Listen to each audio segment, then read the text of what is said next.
welcome back to another video. Hope you're all having a great day. And with the NFL season coming down, obviously we know who's going to be in the Super Bowl, the Patriots and the Seahawks.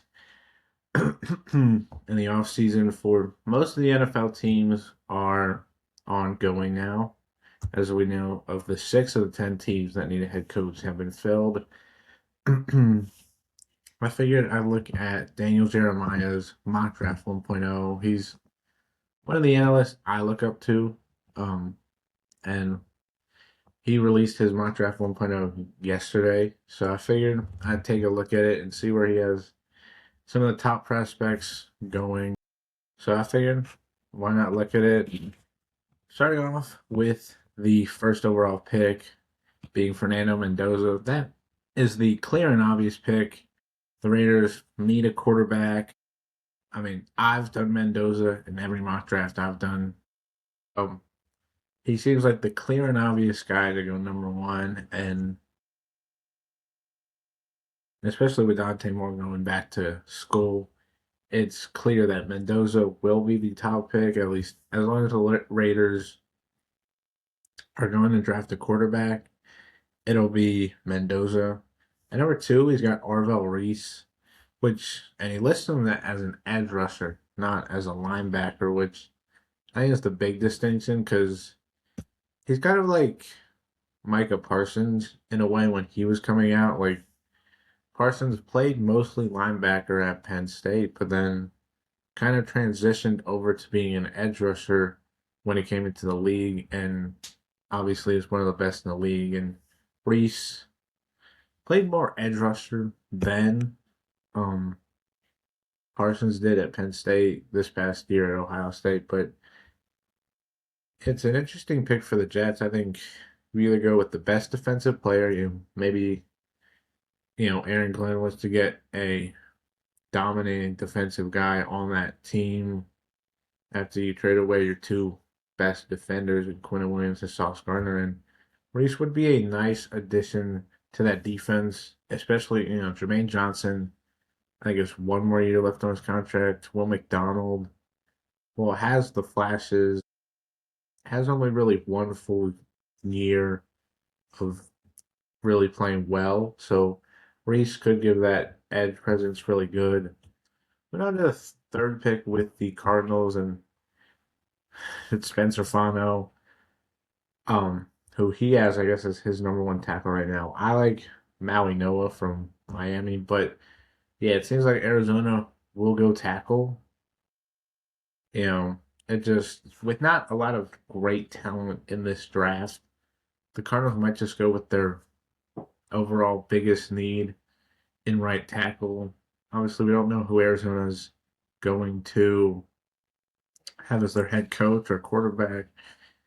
Um, but I think I think they'll go offensive lineman, whether it's Fano or Maui Noah, who DJ has going to the Titans to pair up with Maui Noah's quarterback from last year, Cam Ward. And that's an interesting pick because Tennessee has invested a lot into that offensive line.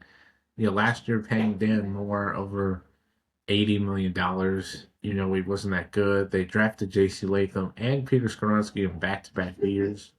They've invested a lot into that offensive line, so I don't know if they would want to invest into another offensive lineman, but if they don't think Latham or Dan Moore are long-term tackles, or maybe if they want to kick him in the guard, that's a possibility. But I think it's an interesting pick just because I feel like maybe with new head coach Robert Saleh, he'd want to bring in a Ruben Bain, somebody to be his Nick Bosa.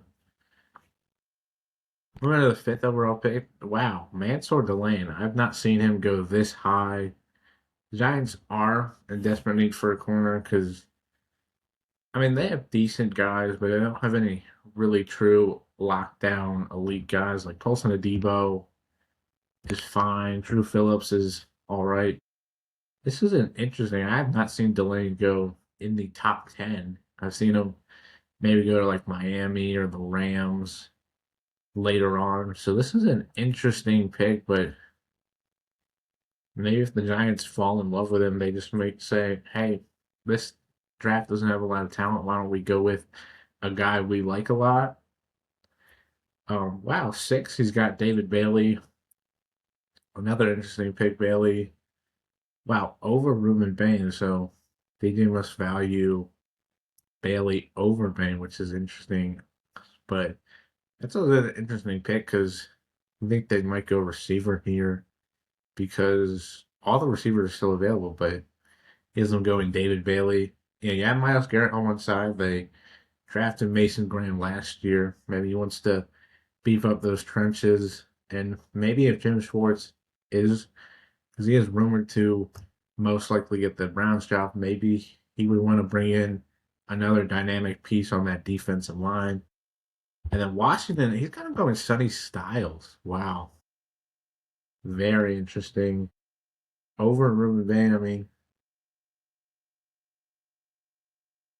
mean Dan Quinn, who obviously was with Seattle and had Bobby Wagner for a while, and then even in Atlanta, I mean he had Deion Jones, so maybe he would want to take his version of Bobby Wagner and Sonny Styles. This is extremely. It's not that high because he could be a top 10 player, but wow, maybe if they, if Bobby Wagner were to want to come back, maybe he could, um, what's the word, like be the mentor to Styles and be the next great linebacker. 8, he's got Jeremiah Love, which I think is not a crazy pick because obviously Alvin Kamara isn't the same guy he was a couple of years ago and was never like that dominant running guy. He was a more like he was a great running back. He never really was like great at like having over 1,000 yards rushing. He always had 1,000 yard scrimmage yards because of his catching ability. This would be an interesting pick, especially they don't have that long term guy. Devin Neal was rumored. I mean, they drafted him last year and they brought in Audric Estimate. Jeremiah Love, I think, would be a phenomenal pick for the Saints to really give Tyler Sharp another weapon at his disposal. And then 9, he's got Ruben Bain, which I feel like 10 is like the lowest he would go because I feel like Cincinnati scoop him up. But I mean, this is an interesting pick. I mean, George Karlaftis is going to be entering the final year of his deal, and Chris Jones is getting up there in age, so maybe he's saying bring in another pass rusher to help out this defense and give them a guy that they really haven't had since maybe Justin Houston, which was a while ago. Maybe Frank Clark. Um, I was surprised to see him go this low, but maybe because his arms apparently aren't that long, and apparently no edge rusher or no Pro Bowler or All Pro player has ever had as short of arms as he has. We'll see how it works out. Teddy's got Jermon McCoy. I mean, if it wasn't for his torn ACL, McCoy might be, going to the Giants at 5. I think this is a great selection for Cincinnati. You go with the best defensive player um overall. Cincinnati defense that the corner room is not that great. Like DJ Turner had a really good year. Cam Taylor Britt's hit or miss. You kind of need another guy in that secondary to affect the play of these QBs. 11, yeah, Caleb Downs. Whoa, 12 is an interesting pick, but yeah, I mean, I know Miami is Minkah Fitzpatrick, which he notes, but Jeff Hafley coming over from Green Bay.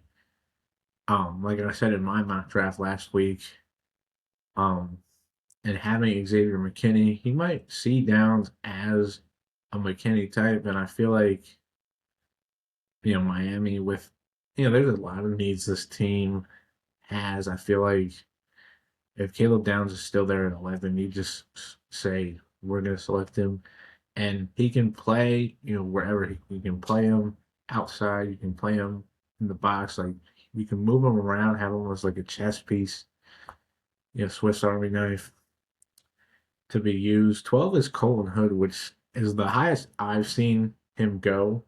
he obviously benefited a lot from Jerome McCoy not playing. Even though McCoy apparently was helping enough, him and Tennessee decided it was better off that he didn't play. But Hood benefited from that, and yeah, a Dallas defense that needs a lot of help. Because if it wasn't for that defense, Dallas might have probably would have won the NFC East with how talented their offense is. And this is an interesting pick. I have not seen Hood go this high though. I didn't see Delane or McCoy go this high, so I guess if Dallas really wants a corner, they would just go for the next guy up. 13, Makai Lemon. So the first receiver off the board is Lemon, which is interesting. But I mean, I could see the Rams doing it, especially if the top corners are off the board and they don't really need tackle. And, Devontae Adams, Wall was still amazing this year, is getting up there in age, and you have Puka Nacua, but you're going to need another guy, and Makai Lemon could be that transcendent um, wide receiver two next to Puka for the long term of the Rams. Yeah, he has the Ravens going Avena Uwano from Penn State, which I could see happening if the Ravens, who need to address the interior offensive line, and even though well, wide receivers are still available, but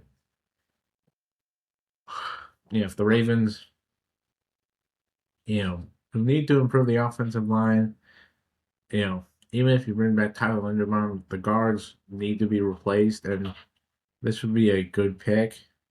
15, Cassius Howell. Um, he's another guy with smaller arms, apparently, but he was amazing at Texas A&M and a Bucks team that needs to improve the edge rush.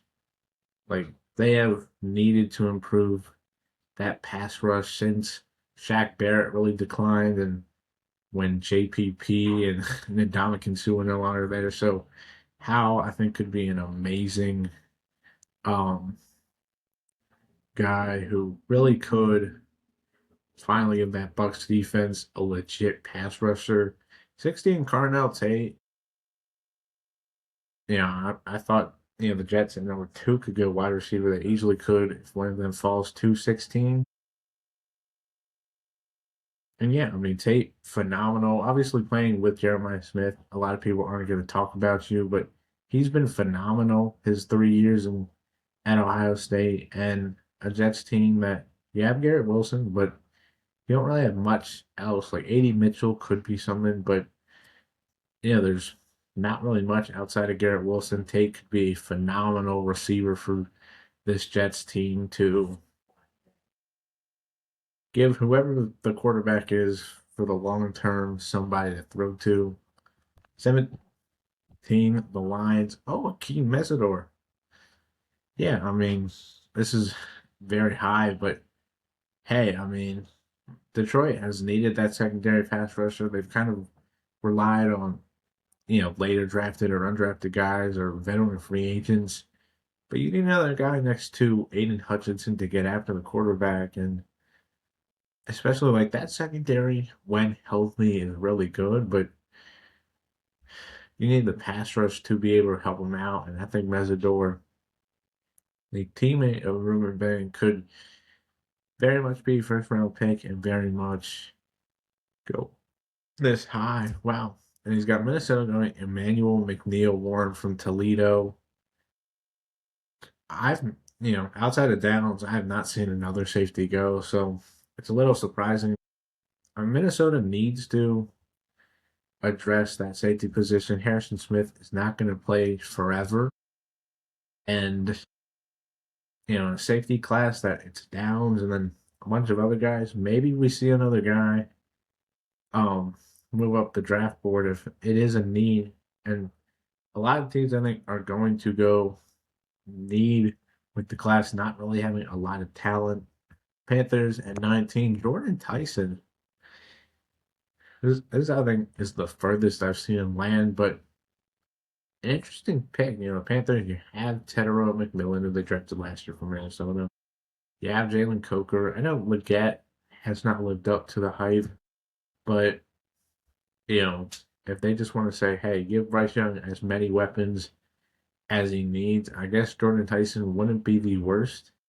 Especially that defense um was much improved this past season. So maybe if they want to say, let's just go get a wide receiver to help out. Dallas, with this is the Green Bay pick, they go Keldrick Falk, which I think they need. Their biggest needs are corner, really anywhere on the defense outside of defensive tackle. And yeah, I think Dallas needs to go just the best defenders at each spot to improve this defense and get immediate production to help out a defense that was one of the worst. Steelers at 21, Denzel Boston. Yeah, they need that secondary wide receiver next to DK Metcalf. It was Metcalf, and then it was a bunch of other guys like Calvin Austin, Roman Wilson, Adam Thielen, Scotty Miller, MVS. Like those guys aren't like older veterans or at best wide receiver threes. You got to get whoever the long term quarterback is. We know Mike McCarthy's the head coach. Denzel Boston, I think, would be a phenomenal pick for the Steelers. 22 with Lee Hunter, who I don't know much about. Um, this was, I guess this was made, yeah, because this must have been made before Tier Tar signed his extension. So,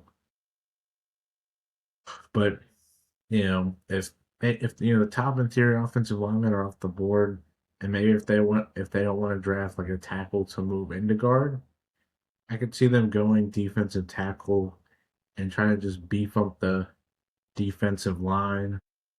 23, Avion Terrell to the Eagles, which yeah, Philly needs another corner outside. You have Quinion Mitchell.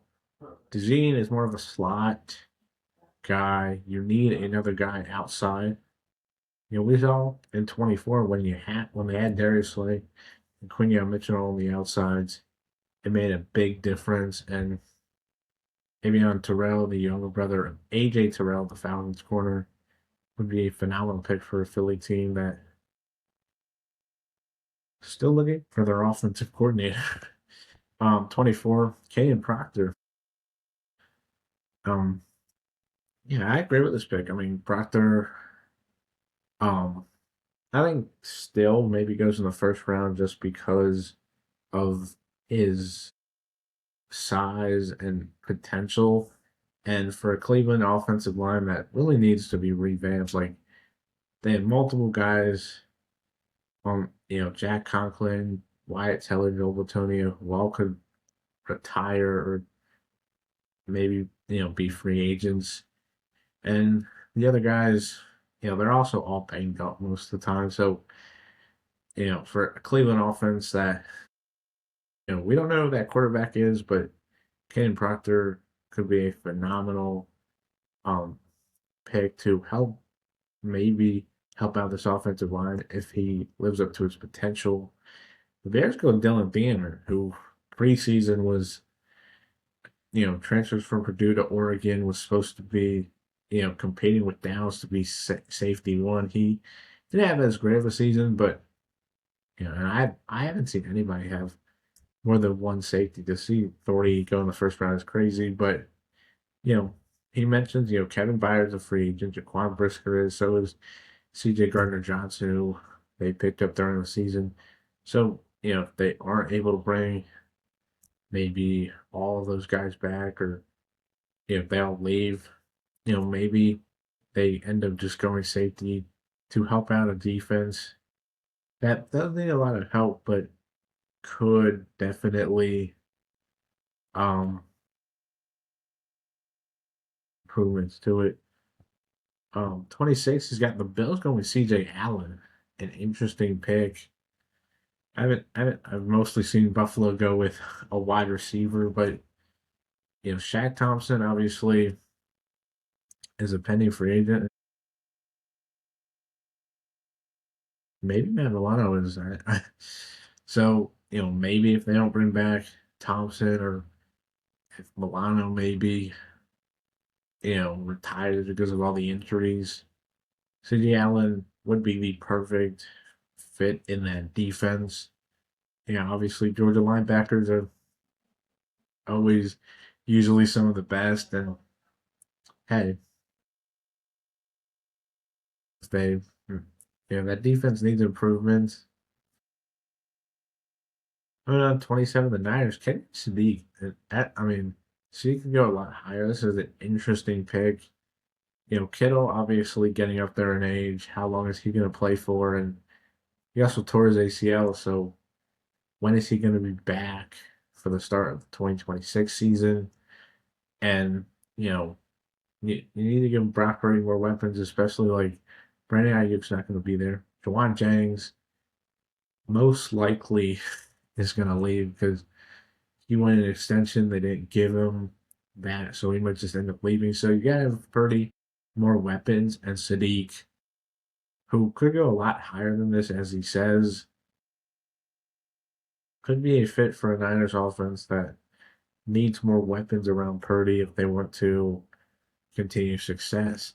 28, Monroe Freely from Georgia. He's been rising up a lot. Like, he was a guy who was probably like a day two at earliest pick. Now he's moving up. Could be a round one guy because of the tackle class not being that great, and a Houston team that needs to invest in this offensive line if they want Stroud to get back to that rookie form, because they kind of just ran it back last season, and then in the last off season they were like, "Hey, we just are gonna bring in," or they were five new guys, but they were bringing in so many new guys to maybe help this deep offensive out.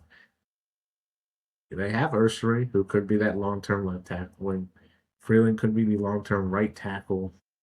And you give Stroud those bookends. Hopefully, they help out the interior, and maybe that offense is better next year. And Stroud's putting up better numbers and looking like his rookie fit form more if Houston helps him out. Blake Miller for the Rams. Yeah, I mean, this could be a spot where they go tackle.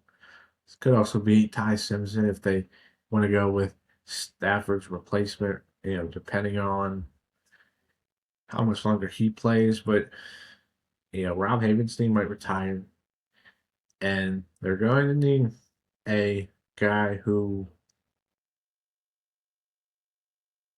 can be opposite of Lark Jackson when he's healthy. And Blake Miller, a guy who probably one of the only Clemson players who rose his stock, because a lot of those Clemson guys, didn't. And we haven't seen either TJ Parker or Peter Woods, which is interesting. Maybe, DJ isn't that high on them and doesn't think because of their potential they'll go that high. But Miller was one of the only Clemson players to really advance his stock, and late in the first round to a team that probably needs help long term at the offensive tackle position.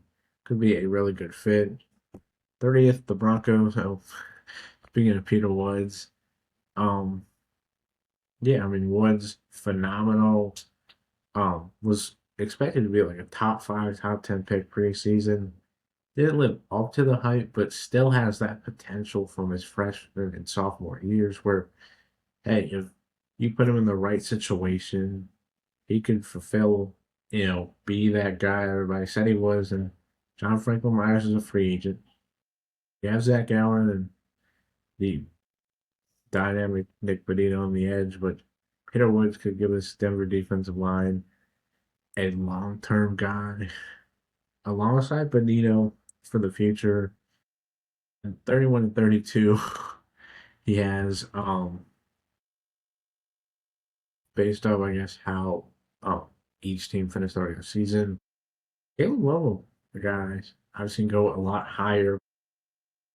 You know, Morgan Moses is not the long term guy, and yeah, Will Campbell on the left side, but you're gonna need a long term right tackle. And Lomo, him and Fano, um, yeah, yeah.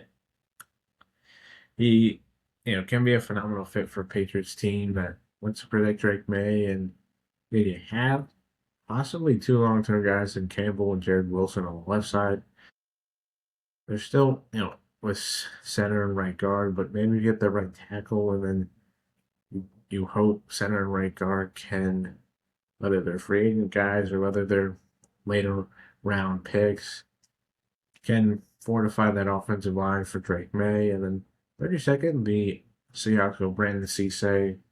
Yeah, with Reek Woolen, Kobe Bryant, and apparently Josh Jobe all being potential free agents. Seattle, probably should invest in the cornerback position, especially if they're not able to bring back all those guys. And you have Devin Witherspoon on the other side.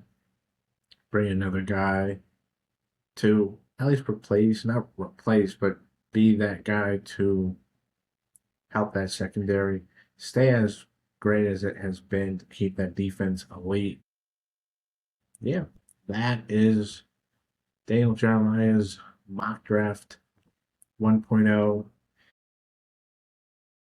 You guys enjoy the video, guy. Hope you guys enjoy the video. Hope you guys hit the like button, the subscribe button, and hit the notification bell. And comment any other videos you want me to do at the regular season is coming to, or now the postseason is coming down to the end with the Super Bowl. But until next time, hope you guys have a great day and bye.